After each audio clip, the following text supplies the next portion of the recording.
신인간혁명 제13권 이케다 다이사쿠 금의 다리 그리고 투쟁하는 대학부에게 영광스러운 미래로 나아가는 여러분에게 영광 있으라라는 격려의 메시지로 이야기를 끝맺었다. 실로 1시간 17분에 걸친 강연이었다. 열렬한 박수가 전당을 뒤흔들었다. 참석한 1만 수천 명의 학생들은 평화를 위한 새로운 사명을 자각하며 젊은 생명력이 끌어오르는 것을 느꼈다. 이날 바로 이때 아시아를 뒤덮은 어둠 속에서 평화의 횃불이 타올랐다. 신이치의 강연은 중일 국교 정상화 재현으로서 중일 우호의 역사에 찬란히 그 이름을 남기게 된다. 강연을 마친 신이치는 전년 10월에 회담한 쿠덴호프 칼레르기 백작과 대화한 시간을 회상했다. 그때 두 사람은 전쟁 포기를 추구하는 일본 헌법에 제시된 평화 이념과 정신을 전 세계로 확대하는 일이 일본의 사명이라고 합의했다. 전쟁을 포기하기 위해서는 불신을 신뢰로, 증오를 우정으로 바꾸어 모든 나라들과 우호 관계를 구축하는 수밖에 방법이 없다. 이데올로기의 벽을 뛰어넘은 중일 국교 정상화 재창은 바로 그 합의를 구체화한 것이기도 했다. 아시아의 미래를 열 찬연한 희망의 빛을 발산한 역사적인 제11회 대학부 총회는 오후 1시 반이 되어 끝났다. 신이치의 중일 국교 정상화 제언은 다음날 아사히, 요미우리, 마이니치 등 각 신문에서 일제히 다뤄졌다. 그중 마이니치 신문은 일면 토끼사 외에도 사면에 해설 기사를 게재하였는데 특히 양국의 순회끼리 먼저 대화를 나누자고 제창한 국교 추진 방법론을 주목하였다. 종래의 정부 대응이 해결 가능한 문제를 사무적으로 처리하여 그것을 쌓아 올려가는 이른바 쌓아 올리기 방식이라면 대국적인 입장에서 상호 이해와 신뢰로서 연역적으로 해결을 도모한다는 신이치의 제안은 새로운 발상이라고 평했다. 또 제언은 해외에도 발신되었다. 중국의 이 뉴스를 타전한 사람은 예전에 아키즈키 에이스케 일행과 만났던 류더 요우 기자였다. 류더 요우는 훗날 중국 문화부 부부장, 문화부 차관 등의 중책을 맡게 되는 인물이다. 제어는 신화사가 발행하는 해외 보도지 참고 소식의 9월 11일자 제1면에 지면의 4분의 1 크기로 크게 보도되었다. 저원나이 총리는 신이치의 제언을 높이 평가했다. 또 일본의 민중 조직인 창가학회 리더 신이치가 중일 우호를 열렬히 원하고 있으며 또한 그것을 당당하게 발표했다는 사실에 감탄한 모양이다. 더 나아가 이 제언은 중일 우호를 위해 힘써온 사람들에게도 커다란 반향을 불러 일으켰다. 중국 문학자인 다케우치 요시미는 종합월간지 우시오 11월호의 재언에 대한 감상을 발표했다. 다케우치는 기존의 국교 회복 운동과 우호 운동을 하면서 상처 입은 사람들에게 이렇게 호소했다. 강연을 읽어볼 것을 권한다. 여러분의 우직함, 그 우직함 때문에 상처 입은 여러분의 마음, 그 마음을 위로하고 의지처가 되어줄 그 하나가 여기에 있음을 지적하고자 한다. 그것은 신앙과 정치적 신조의 차이를 초월하여 한결같이 공감할 수 있는 내용이다. 덕은 외롭지 않으리 어제인 사람은 보기 드물지만 천하에 전혀 없지는 않다. 다케우치는 제2차 세계대전 이후 중일 우호 운동에 투신한 인물이다. 그러나 국가 권력이라는 두터운 벽에 가로막혀 온갖 아픔을 맛보며 신음해야 했다. 희망도 점점 잃어버렸다. 신이치의 재현이 그런 다케우치의 마음을 강하게 뒤흔든 것이다. 다케우치는 신이치가 전쟁의 위기를 뼈저리게 느끼고 있음을 잘 알 수 있다고 말한 뒤에 다음과 같이 끝맺었다. 여기에 이전부터 근심해왔던 선비가 있다. 나의 비관론이 완전히 바뀐 것은 아니지만 한 줄기 빛을 발견했음을 고백하고자 한다. 건투를 기원한다. 또 마스무라 겐조가 제언을 듣고 100만 대군을 얻었다고 말한 것도 신이치의 귀에 들어갔다. 학술 월간지 아시아에서도 계속해서 제언 내용을 더 깊이 다른 후속 원고를 발표해달라는 의뢰를 곧바로 보내왔다. 신이치는 쾌히 승낙하고 그 즉시 중일 제언에 관한 강연 부분에 학술적으로 글을 수정하여 중일 정상화를 위한 제언이라는 제목으로 논문을 완성했다. 이 제언은 아시아 12월호에 게재되었다. 그는 중일 관계 개선을 위해 철저히 투쟁하리라 결의하였다. 그러나 반향은 결코 긍정적이지만은 않았다. 예상한 대로 격심한 비난과 중상이 쏟아졌다. 학계 본부 등에는 협박 전화와 편지, 짓궂은 행위가 끊이지 않았다. 계속해서 가도 선전용 차를 내보내는 요란한 공격도 있었다. 종교인이 왜 빨간 띠를 두르느냐는 비판도 있었다. 또 대학부 총회가 지난 사흘 뒤부터는 미일 안전보장 협의가 열렸는데 그 자리에서도 외무부의 한 고위 관료가 신이치의 제언을 거론하며 강한 불만을 표명했다. 제언은 중국에 대해 매우 잘못된 기대를 고양시키는 것이기에 일본 정부의 외교에 장애가 된다고 했다. 그는 미국의 주일 대사, 주일 미군 사령관 등과 협의하는 자리에서 노골적으로 비난을 퍼부었다. 야마모토 신이치나 창가학회 모두 미일 두 정부에 해악을 끼치는 존재라는 인상을 강하게 심어놓으려는 의도였을 것이다. 중일 국교 정상화 제언은 신이치가 아시아 평화를 바라는 불법자로서 신념을 가지고 목숨을 내던져서라도 새로운 여론을 형성하고 새로운 시류를 만들겠다는 각오에서 발표한 것이다. 그렇기 때문에 어떠한 중상도, 비난도, 박해도, 탄압도 모두 각오한 터였다. 신이치에게 두려움 따위는 전혀 없었다. 그렇지만 아내인 미네코와 아이들이 걱정이었다. 가족의 안전도 위협받는 상황이었기 때문이다. 죽음을 각오한 행동이었다. 그렇기 때문에 무슨 일이 일어나도 좋다. 그러나 아내나 아이들까지 위험해지면 안 된다. 그나마 가족은 무사해야 할 텐데. 신이치는 저녁에 귀가하여 아내와 아이들의 모습을 보고 나서야 오늘도 무사했다는 듯 가슴을 쓸어내리며 한숨을 돌리곤 하였다. 어느 날 가족을 걱정하는 신이치에게 미네코는 미소를 지으며 말했다. 우리 일이라면 걱정 말아요. 당신은 올바른 일을 하셨어요. 염려하시지 마세요. 아이들에게도 잘 일러두었습니다. 우리도 철저히 주의하겠어요. 그렇지만 무슨 일이 있어도 놀라지는 않을 겁니다. 각오는 되어 있으니까요. 온화한 어조였지만 그 말에서 의젓함과 당당함, 강함이 느껴졌다. 신이치는 기뻤다. 용기가 솟아올랐다. 그것은 신이치에게 최대의 격려였다. 전우. 그 말이 신이치의 머리를 스쳤다. 신이치도 미소를 띠며 고개를 끄덕이면서 말했다. 고맙소. 위대한 전우에게 최고의 경례를 표하고 싶소. 야마모토 신이치는 계속해서 이듬해 1969년 6월 세이쿄 신문에 연재 중인 소설 인간혁명에서 중일 국교 정상화에 이어 한 걸음 더 나아가 중일 평화 우호 조약을 체결하자고 강하게 호소했다. 일본은 스스로 이 지구상의 모든 나라들과 평화 우호 조약을 조속히 맺어야 한다. 우선 첫째로 중화인민공화국과 만난을 무릅쓰고라도 국교를 맺어야 한다. 중일 우호를 향한 신이치의 외침은 밀려오는 파도처럼 두 번, 세 번 이렇게 강하고도 세차게 반복되었다. 제언을 발표한 지 1년 반이 지난 1970년 3월이었다. 신이치는 중일 우호의 선배인 마스무라 겐조와 회견했다. 어느 신문 기자로부터 마스무라가 회견을 희망한다고 들은 것이다. 대학부 총회에서 발표한 제언 때문에 꼭 만나서 중일 관계에 대해 이야기하고 싶다는 것이었다. 신이치는 마스무라의 회견 요청을 흔쾌히 승낙했다. 그도 마스무라가 중일 우호의 건 신념에 깊이 공감하며 경의를 표했다. 그리고 또 기회가 되면 꼭 만나서 대화를 나누고 싶었던 인물이었기 때문이다. 마스무라는 한 해 전에 86세로 반세기에 걸친 의원 생활에 종지부를 찍고 정계에서 은퇴한 상태였다. 은퇴를 표명한 성명서에 이런 내용이 있었다. 제게는 생애를 건 비원이 있습니다. 제 건강을 유지하여 생애를 건 이 사업에 헌신하기 위해서는 저희 활동 영역을 가능한 한 여기에만 한정하여 집중할 수밖에 없을 것 같습니다. 이 크나큰 소망은 다름 아닌 중일 양국의 관계 개선입니다. 고령으로 체력이 몹시 쇠약해진 상태였다. 그런 속에서도 목숨을 걸고 생애 마지막으로 중국을 방문하여 또다시 저원나의 총리를 만나겠다고 결심하고 있었다. 말씀을 하는 심각한 정치 상황 속에 중일 연락이 총책으로서 두 나라의 관계 개선을 위해 노력에 노력을 거듭하였다. 그러나 그들이 땀과 노고로 개척한 중일 무역의 경로는 사토 정권의 중국 적대시 정책과 중국의 문화 대혁명으로 이제는 풍전등화가 되어버렸다. 불타오르는 뜻을 가슴에 품었지만 한정된 시간이었기에 그의 가슴은 분명 찢어질 듯이 아팠을 것이다. 그런 상황에서 바로 신이치의 재언을 알게 되어 그는 분연히 일어선 것이다. 그리하여 중일 국교를 위해 전호를 쏟겠다고 결의하고 신이치와 만나기를 염원하고 있었다.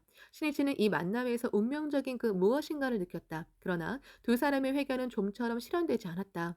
마스무라도 신이치도 건강 상태가 좋지 않았기 때문이다. 마스무라는 감기가 다시 심해져 잠시 동안 이지에서 조용히 휴양하고 있었다. 그 소식을 전해 들은 신이치는 열심히 기원을 보냈다. 중일 우호를 위한 일본의 기둥이라고 할 만한 마스무라가 하루속히 건강을 회복하여 두 나라의 미래를 위해 활약하기를 원했다. 그리고 마스무라가 매우 좋아한다는 난도 보내주었다. 한편 신이치도 1969년 말부터 감기가 심해져 기관지염으로 고생하고 있었다. 한때는 40도를 넘는 고열에 시달렸고 그 후에도 미열이 계속되었다. 펜을 잡기조차도 힘들어 인간혁명도 구슬로 테이프에 녹음하여 연재를 계속하는 그런 상태였다. 그러던 1970년 3월 11일 드디어 가까스로 회담이 성사되었다. 이른 봄의 따사로운 햇살이 뜰 안의 잔디를 살포시 감싸듯 비추고 있었다. 신해치는 시부야 구에 있는 창가학회 분실에서 마스무라 겐조의 방문을 기다렸다. 그 자리에는 그해 1월에 신설된 부회장을 맡은 주조 기요시와 총무인 야마미치 히사야 그리고 신이치에게 마스무라를 소개해준 신문 기자도 있었다.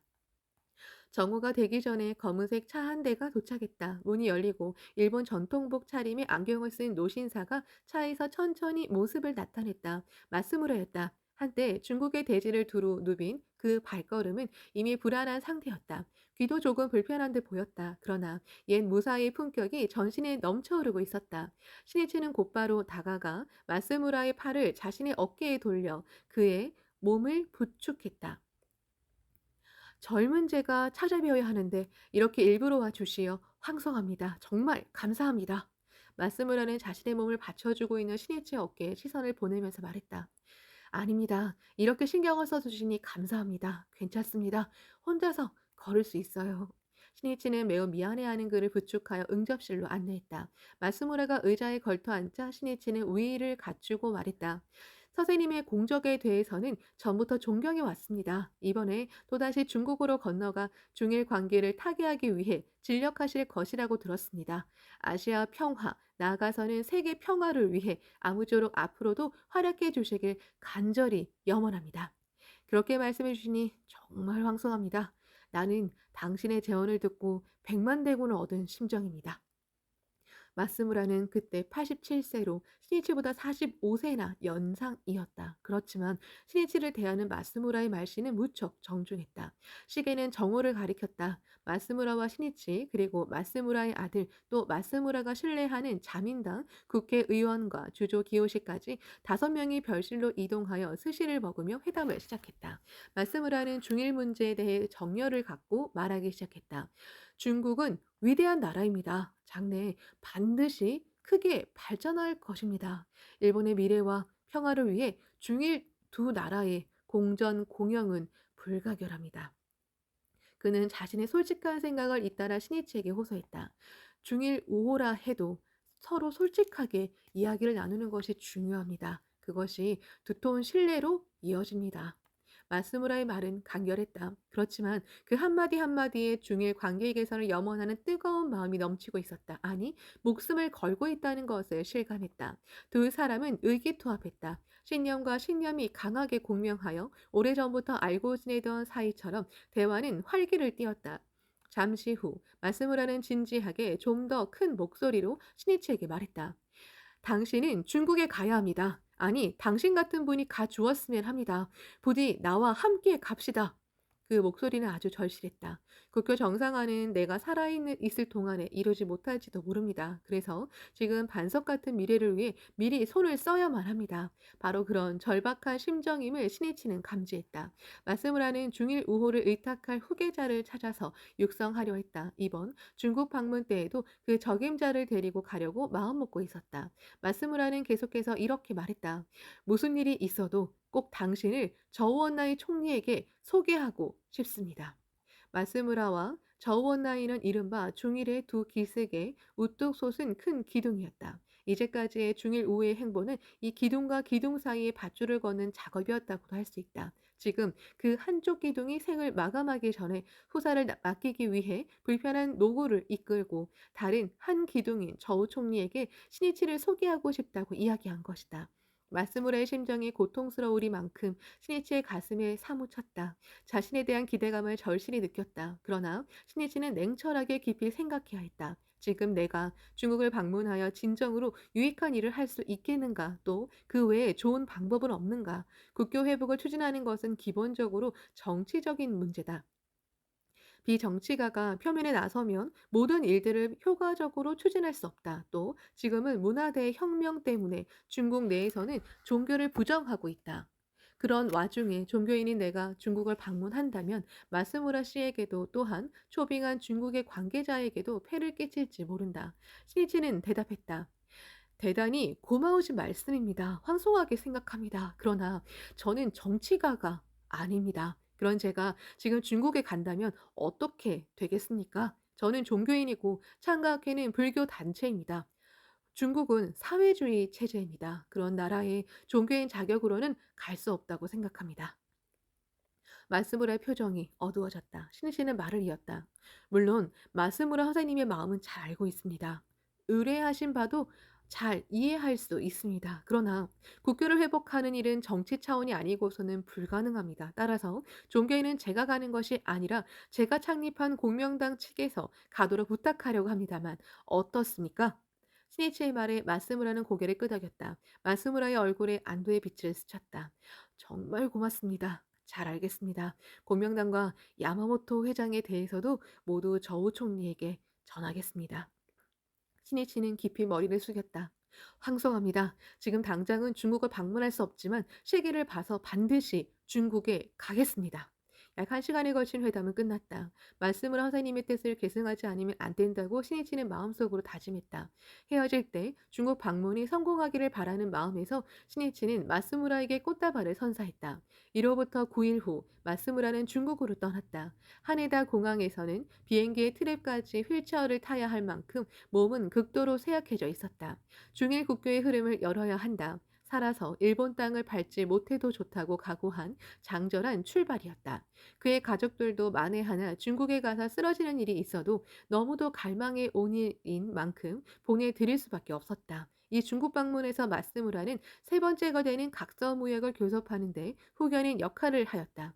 교섭은 난항을 겪었지만 4월 19일 협정이 조인되고 마스무라는 저우 총리와 해결할 수 있었다. 그 직후 그의 측근으로부터 도쿄에 연락이 왔다. 마스무라 선생님은 야마모토 회장님에 대한 말씀을 저우 총리에게 분명히 전해드렸습니다. 총리께서는 야마모토 회장님에게 아무쪼록 안부 말씀 잘 전해주십시오. 중국 방문을 열렬히 환영합니다라고 말씀하셨습니다. 공명당이 중국을 방문한 것은 그 이듬해인 1971년 6월이 되어서였다. 신이치는 출발을 앞두고 찾아온 당 간부에게 이렇게 말했다. 내 이름을 꺼낼 필요는 전혀 없습니다. 무엇보다도 성심성의껏 중국 지도자의 말을 듣고 우호를 추진하십시오. 중국 방문단은 중일 국교 정상화의 기본적인 조건에 대해 합의를 얻고자 기세도 등등하게 출발했다. 이때 마스무라는 이미 병상에 누운 상태였다. 2월에 입원한 후로 병상에서 일어나지 못하고 있었다. 중국에서는 중일 우호협회 부회장인 왕궈첸 일행이 공명당의 첫 방문을 맞아 교섭을 주도했다. 그것은 랴오청즈, 순핑화 등 대일 관계 전문가가 문화 대혁명의 영향으로 일선에서 물러나 있던 시기에서 가장 강력한 포진이라고 할 수 있다. 이 점만 봐도 저원나의 총리가 창각회가 낳은 공명당을 얼마나 중요시했는지 알 수 있다. 6월 18일 환영연회가 열린 자리에서 공명당의 방중 대표단은 제2차 세계대전 중 일본 군국주의의 침략과 만행에 대해 진심으로 사죄했다. 중일 우호협회 대표단과의 회담은 다음 날인 19일부터 베이징에 있는 호텔에서 열려 국교 정상화 조건을 둘러싸고 솔직한 의견을 주고받았다. 공명당 측은 국교 정상화를 위해 그동안 주장해온 하나의 중국, 타이완은 중국과 불가분의 영토, 타일 조약은 폐기해야 할 것, 중화인민공화국의 유엔 가입 등의 견해를 다시 피력했다. 중국 측도 이 주장에는 찬성의 뜻을 표했지만 미국의 아시아 정책에 대해서는 좀처럼 합의에 이르지 못했다. 중국 측은 미국의 아시아 정책을 미국 제국주의의 침략이라고 생각하였다. 그리고 일본 정부가 미일 안보 체제를 유지하고 있는 것은 곧 이에 가담하는 경우이며 이는 일본 군국주의의 부활이라고 주장했다. 사실 공명당은 인도차이나 삼국에서의 미군 철수를 주장했지만 기본적으로는 미국과의 우호 관계를 존중하고 있었다. 따라서 공명당으로서는 동의하기가 쉽지 않았다. 몇 번이고 소위원회를 열어 토의를 거듭했으나 논의는 평행선을 달렸다. 그로 인해 국교 정상화의 기본적인 조건을 제시할 공동 성명을 발표할 가망이 희박해 보였다. 방중단의 얼굴에는 낙담하는 기색이 역력했고 이내 침통한 분위기에 휩싸였다. 27일 그들은 짐을 꾸리며 귀국 준비를 서두르고 있었다. 그때 저우 총리와의 회견 일정이 전해졌다. 다음 날인 28일 오후 10시 회견장인 인민대회당에 도착한 일행을 저우 총리 일행이 따뜻하게 맞이하였다. 회담이 시작되었다. 저우 총리는 정중한 어조로 말했다. 아무쪼록 야마모토 회장님께 안부 말씀 잘 전해 주십시오. 깊은 신뢰가 느껴지고 여운이 감도는 말이었다. 멤버들은 무엇보다 최우선으로 야마모토 회장에게 전원을 준 데 대해 놀라움을 감추지 못했다. 그리고 야마모토 회장이 중일 우호를 위해 필사적으로 임하고 있음을 총리는 자세히 아는 듯했다. 공명당의 방중단 중 한 사람이 저우 총리에게 국교를 정상화하고 일본과 평화조약을 맺는 조건이 무엇인지를 솔직하게 물었다. 저우 총리는 말했다. 공명당이 창당되면서부터 여러분의 이야기에 주목하였습니다. 여러분은 중일 관계에 대해 좋은 의견을 많이 가지고 있어서 우리도 높이 평가하고 있습니다. 이번에 우리가 여러분을 초대한 것도 이러한 점 때문입니다. 공명당은 창당에 즈음하여 스니치가 제안한 중일국교 정상화를 외교 정책의 주요 사안으로 삼았는데 총리는 그 점을 주목하였다. 계속해서 총리는 여러분은 어떻게 하면 중일국교를 회복할 수 있는지 그 방법에 대해 누구보다 올바른 의견을 가지고 계십니다. 라고 전제하고 공명당의 주장을 확인하듯 열거해 갔다. 1.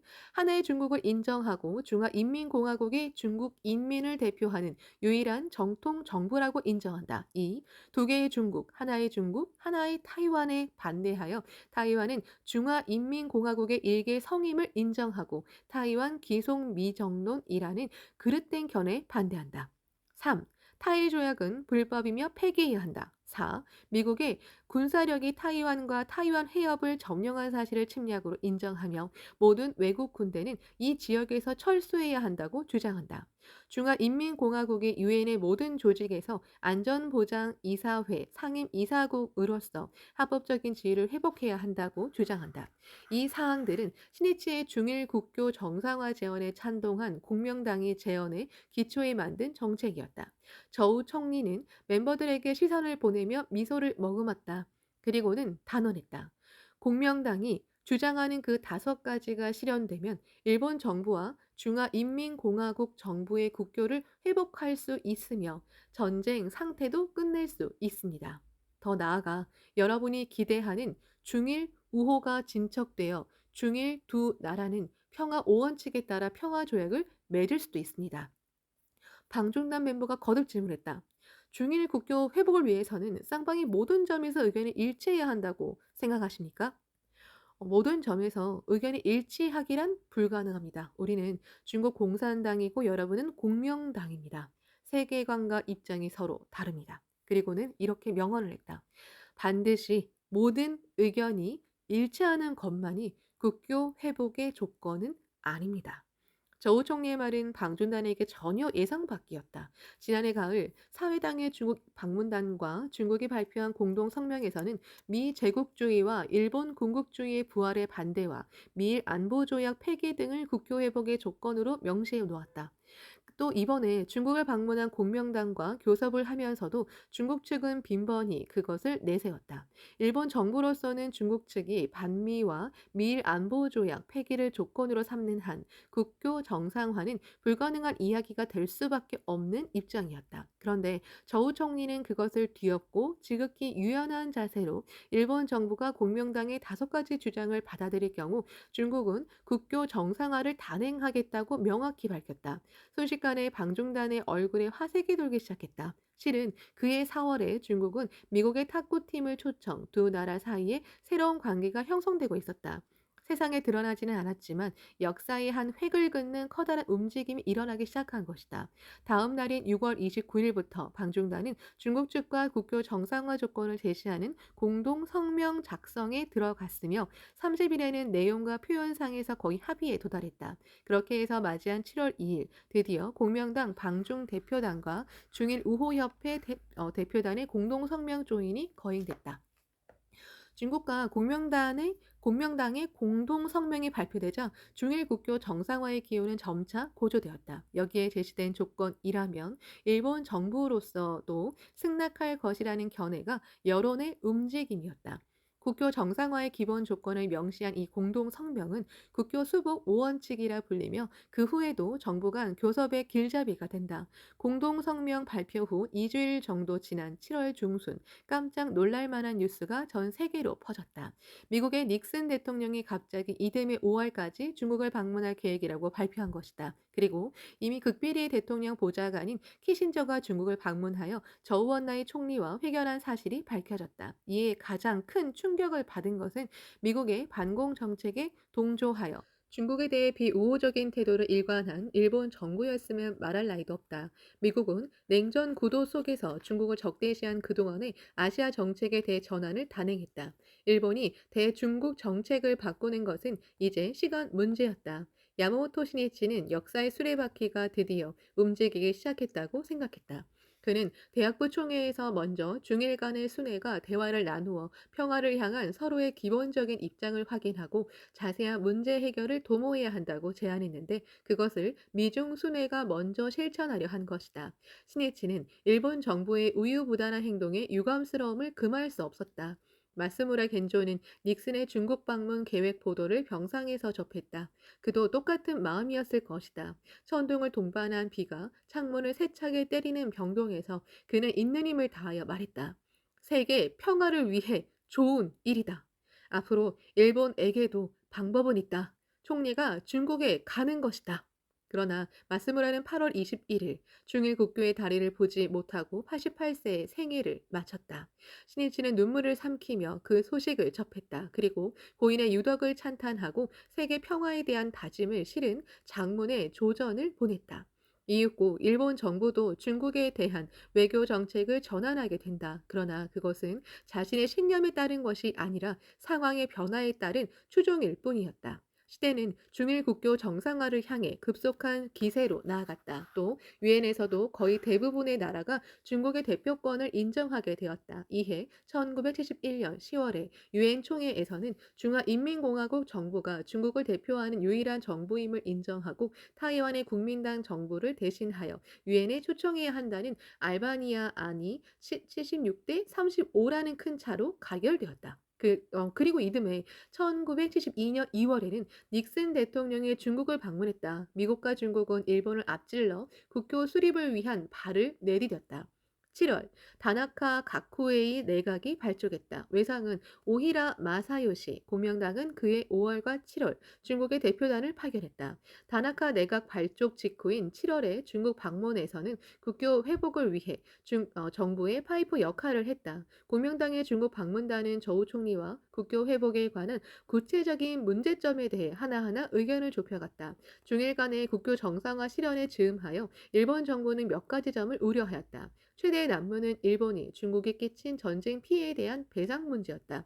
1937년부터 종전에 이르는 8년간의 항일 전쟁에서 중국 측의 사상자는 3,500만 명, 경제적 손실은 직간접 비용을 포함하여 총액 6천억 달러라고 한다. 1995년 중국 정부 발표. 일본이 그것을 지불하게 될 경우 일본의 경제는 파탄을 초래하여 경제 발전은 도저히 생각할 수도 없게 될 것이다. 그러나 저우 총리는 공명당과의 회담에서 중국은 대일 배상을 포기한다고 말했다. 과거 중국은 청일 전쟁에서 패하여 일본에 엄청난 배상금을 지불했다. 그 때문에 중국 인민은 무거운 세금을 부담하게 되어 참혹한 생활을 맛보았다. 전쟁은 일부 군국주의자의 책임이다. 일본의 인민도 군국주의의 희생자다. 그 괴로움을 일본의 인민에게 겪게 해서는 안 된다. 이것이 저우 총리의 생각이었다. 저우 총리는 공명당과 마지막 회담을 했을 때 지금까지 서로 이야기를 나눈 상황을 정리한 중일 공동 성명에 중국 측 초안이라고도 할 수 있는 내용을 읽어 나갔다. 공명당의 방중단은 그것을 필사적으로 메모하여 귀국 후에 다나카 총리와 오이라 외상에게 전했다. 거기에는 미일 안보 조약을 재점검하는 것 같은 일본에게 괴롭고 힘든 선택을 강요하는 문제는 전혀 없었다. 총리도 외상도 모두 안도했다. 중일의 미래에 서강이 비쳤다. 이리하여 초고속으로 다나카 총리의 중국 방문이 결정되었다. 어찌하여 이때 중국과 교류의 역사도 짧은 공명당이 국교 정상화의 연락 담당 역할을 하게 되었는지는 하나의 수수께끼가 되어왔다. 중일 우호협회 부회장인 황시민과 신화사의 전 도쿄 특파원인 리더아는 야마모토 시니치의 중일 국교 정상화 제언에 의한 것이라고 말했다. 제언을 높이 평가한 저우 총리는 바로 그 시니치가 창립한 공명당을 크게 신뢰했다고 한다. 시니치는 그저 평화를 염원하는 한 사람으로서 해야 할 말을 하고 해야 할 행동을 해오는 것에 불과하다고 생각했다. 또 자신은 역사의 저류를 만들면 그것으로 충분하며 중일의 국교 정상화를 실현할 수만 있다면 자신의 노고는 누가 알아주지 않아도 상관없다고 생각했다. 그런데 저우 총리는 공명당을 부각시킴으로써 제언을 한 시니치에게 후의를 보여주었던 것이다. 시니치는 총리의 그런 성실함에 음수사원, 물을 마실 때 수원을 생각하라 이라는 중국의 유명한 말이 떠올라 가슴이 뜨거워지는 것을 느꼈다. 다나카 가쿠에이 총리를 비롯한 정부 대표단 일행이 중국 땅을 밟은 것은 1972년 9월 25일이었다. 그리고 29일 오전 10시 18분 현지 시간 베이징의 인민대회당에서 중일 공동성명 조인식이 거행되었다. 중일 두 나라는 마침내 역사적인 순간을 맞이했다. 그 뉴스에 일본 전역이 열광했다. 양국 총리인 다나카 가쿠에이와 저원나이 그리고 외상이 엄숙히 성명에 서명하고 총리끼리 몇 번이고 힘차게 악수를 나누었다. 중화인민공화국이 성립된 지 23년 만에 마침내 중일 국교가 수립되어 양국 간의 새로운 시대가 개막하였다. 야마모토 시니치는 이 조인식 상황을 텔레비전 뉴스로 보면서 감개가 깊었다. 대학부 총회에서 바로 그 제언을 한 지 언 4년의 세월이 흘렀다. 시니치는 자신이 정성 들여 심은 종자가 드디어 꽃을 피운 듯한 감격을 맛보았다. 또 스승 도다 조세이가 아시아 민중의 행복을 끊임없이 염원했었는데 그 불행의 싹이 하나 뽑혔다는 사실에 하염없이 기뻤다. 텔레비전은 가까운 이웃인 두 나라가 커다란 축제 분위기에 감싸여 있는 모습도 전하였다. 신이치는 생각했다. 지금 중일 국교의 문은 열렸다. 그러나 정부 차원의 국교만으로는 진정한 정상화에는 이르지 못한다. 중요한 것은 우정의 다리, 신의 다리를 놓아 민중의 마음과 마음을 굳고 강하게 맺는 일이다. 민중은 바다다. 민중교류의 해원이 열려야 비로소 교류하는 모든 배가 오갈 수 있다. 다음은 문화, 교육 교류다. 인간 교류다. 그리하여 영원히 무너지지 않는 중일 우호의 금의 다리를 구축하는 것이다. 그의 이런 결의를 아는 사람은 아무도 없었다. 야마모토 시니치가 중일 우호협회의 초대로 그토록 염원하던 중국 방문이 실현된 것은 1974년 5월 30일이 되어서였다. 시니치를 단장으로 한 창가학회 대표단 일행은 영국령이던 홍콩의 주룽에서 열차로 홍콩의 마지막 역인 로우까지 왔다. 여기서부터 철도를 따라 100m 정도 걸어 중국 땅의 선전으로 들어갔다. 시니치는 홍콩과 중국의 경계선인 강에 놓여있는 철교를 건너 선전역 군내에 다다르자 4년 전에 마지막으로 중국을 방문하기 위해 길을 떠났던 마스무라 겐조의 모습이 떠올랐다. 87세의 노구를 휠체어에 의지하고 목숨이 다해 시간이 얼마 남지 않았음을 절실히 느끼면서 국교 회복을 위한 투지를 불태우며 중국 방문 길로 나선 것이다. 신이치는 마음속으로 외쳤다. 맞습니다, 선생님. 저는 약속한 대로 지금 중국 땅을 밟았습니다. 당신의 뜻을 이어받아 영원히 무너지지 않을 견고한 중일의 금의 다리를 반드시 놓겠습니다. 주롱시를 떠날 때 내리던 비는 이미 그친 상태였다. 선전의 하늘을 올려다보니 엷은 구름 사이로 태양이 얼굴을 내밀며 미소를 건네는 듯하였다.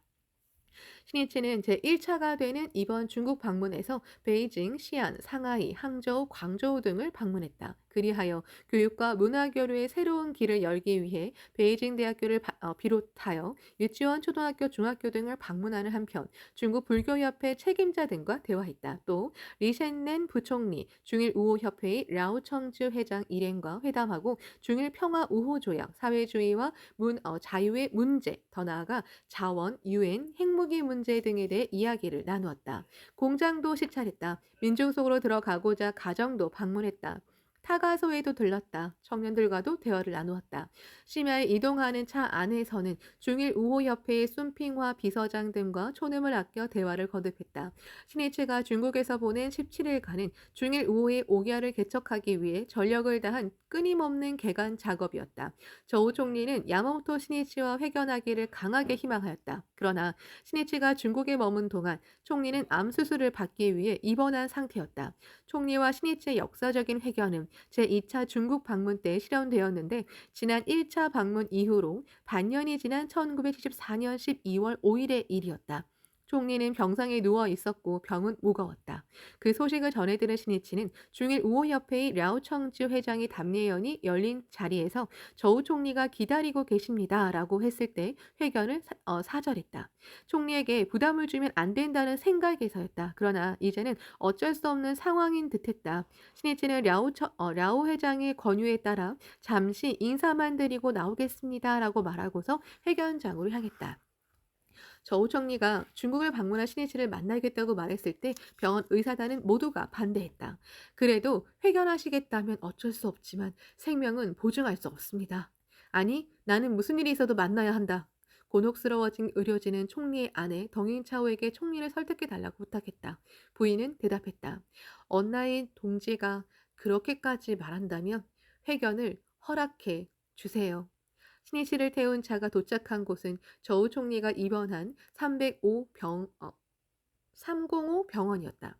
시각은 이미 오후 10시 가까이 되었다. 현관에는 병든 몸을 일으켜 인민복 차림을 한 총리가 서 있었다. 그 전신에서 뿜어져 나오는 장절한 기백을 신이치는 느꼈다. 기다리고 기다리던 대면이었다.